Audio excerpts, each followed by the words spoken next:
Okay, good morning, YouTube. It's only been like 30 hours since my last video.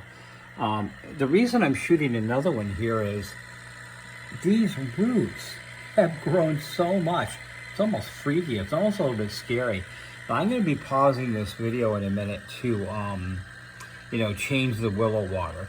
On this side, I wanted to tell you that, I mentioned the willow water had a little bit of worm castings shaken into the gallon jug along with the gallon jug of willow water. And on this one, it didn't have the bubbles.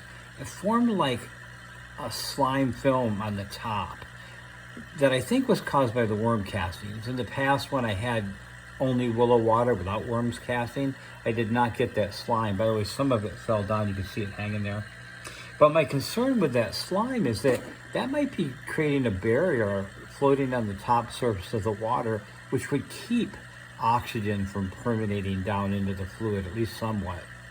Now on this side, we got the air going like gangbusters, so you have lots of oxygen.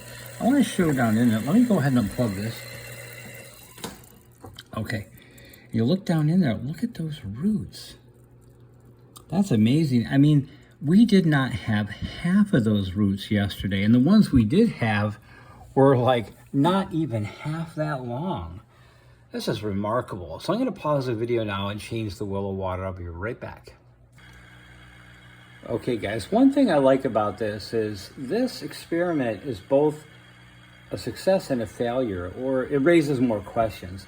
This is one of the sticks that was in the bubbler side, and I see some little dots on there. They might be roots coming along. And this is about the size of like a pencil, like a school pencil, like the yellow kind. Now this is the other stick. This is our amazing stick. And look at these roots. It's been like 4 days. This is crazy.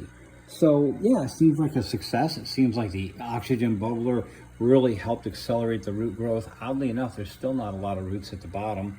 But here's the question. Why did this one do so well with roots, and then the other one in the same jar did not? So if you've got an idea about that, please put it in the comments. I'd love to hear it. Okay, now these are the sticks from the side without the bubbler. And if you look, you can see they've got some roots coming. Nowhere near as dramatic as the other one. But there are some roots. Yeah, couple, And then one more stick here from the control group, our tiny one. But even our tiny one has a little root coming. So yeah, they'll work out. And now here's the other side. I got the bubbler going. Let me unplug that bubbler so you can see better. Yeah, there's all those roots in there. Now, one thing I want to say is the bigger stick, which is now the one leaning to the left, they say that when you're doing these cuttings, the stick should be about as thick around as your thumb. And that is because the stick that you're trying to grow roots out of, that cutting, has enough oomph in it, like enough material, enough substance within the stick to have what it needs to like generate the roots. And that's why they say it should be about the size of your thumb. None of these are that big. Even my quote unquote big one here is not that big. So just wanted to throw that out there.